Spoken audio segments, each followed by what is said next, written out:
Alors, ça c'est l'Iran des années 1950. Ça c'est l'Iran sous la dynastie de Pahlavi. Et c'est même écrit ici, Mardia country, hashtag FYP, hashtag Iran, hashtag Pahlavi. Ça c'était à l'époque de Pahlavi. C'est ça qu'il faut comprendre. Les Pahlavi, c'est une dynastie qui a complètement occidentalisé l'Iran. Et cette occidentalisation, j'ai dit occidentalisation, pas seulement l'ouverture aux investissements occidentaux, que ce soit les Américains qui viennent pour l'exploitation du pétrole, les Anglais qui viennent pour l'exploitation du pétrole, la collaboration massive avec ces pays-là, mais en même temps adopter la culture de ces pays. Vous pouvez voir, ça c'était l'Iran dans les années 50. On dirait même pas un pays musulman. Est-ce que vous voyez? Ça c'était l'Iran des années 60 comme ça.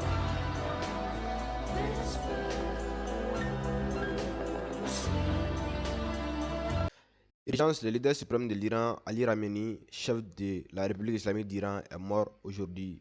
La nouvelle a été confirmée par les journaux iraniens. C'est de ça qu'on va parler dans cette vidéo.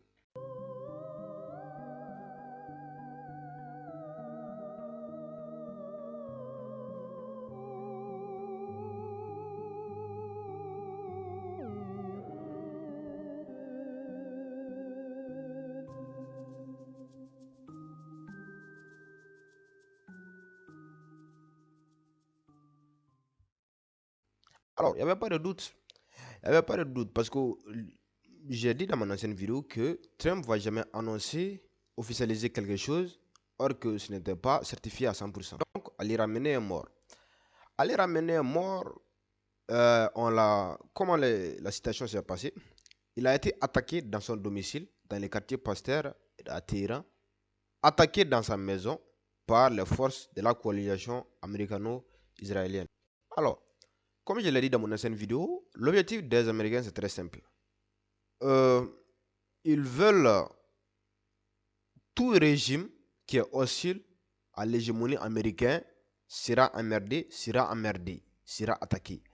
Maduro, il a un régime anti-américain, donc on a enlevé Maduro, on l'a accusé de narcotrafiquant, il l'a accusé.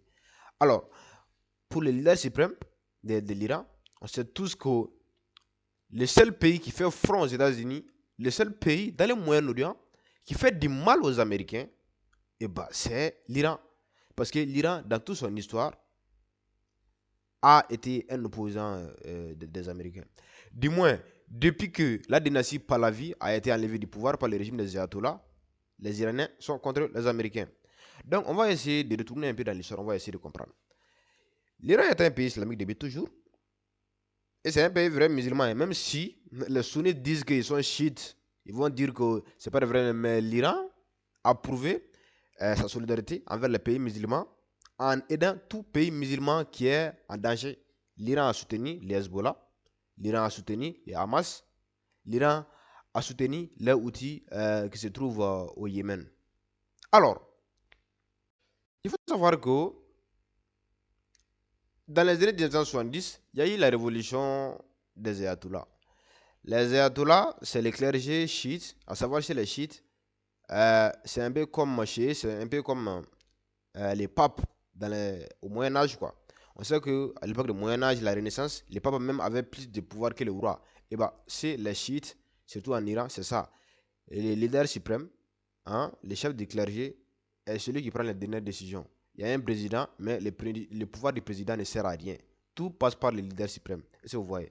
Mais avant, il n'y avait pas ce régime-là en Iran. Avant, il y avait une monarchie.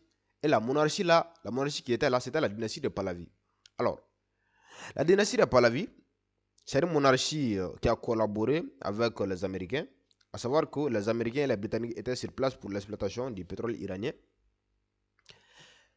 Au fur et à mesure du temps, les ayatollahs se sont plaignés parce que l'Iran devient de plus en plus un pays occidentalisé. On voit des gens avec les femmes ne portent pas d'hijab.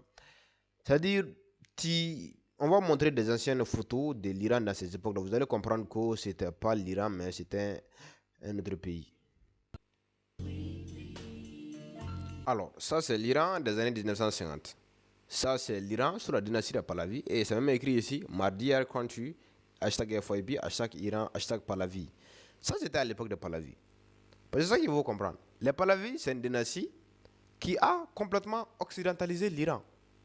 Et cette j'ai dit occidentalisation, pas seulement l'ouverture aux investissements occidentaux, que ce soit les Américains qui viennent pour l'exploitation du pétrole, les Anglais qui viennent pour l'exploitation du pétrole, la collaboration massive avec ces pays-là, mais en même temps adopter la culture de ces pays. Vous pouvez voir, ça c'était l'Iran dans les années 50. On dirait même pas un pays musulman. Est-ce que vous voyez? Ça c'était l'Iran des années 60 comme ça.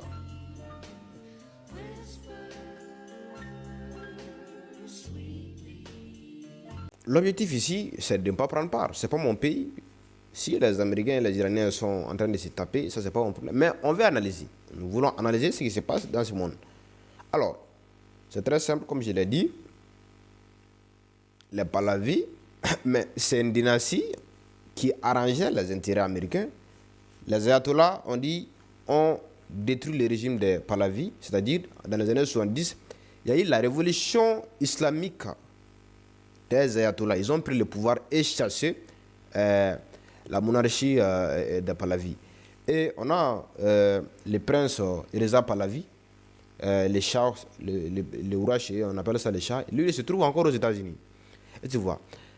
Donc, ça, c'est la principale cause pourquoi les Américains en veulent à l'Iran. Parce que, dis-moi, à l'Iran des ayatollahs, les États-Unis d'Amérique en veulent à l'Iran des ayatollahs. Mais ils n'ont pas de problème avec l'Iran des Pahlavis parce que les Pahlavis arrangeaient leur intérêt. Et ça, c'est bon. Après ça, on a quoi? Après ça, on a l'affaire avec Israël. On va comprendre tout ça. Les cas avec Israël, il faut comprendre parce que Israël, c'est un pays qui est en guerre contre pratiquement presque tous les pays musulmans, puisqu'ils sont dans leur délit à attaquer les innocents à Gaza. C'est ça.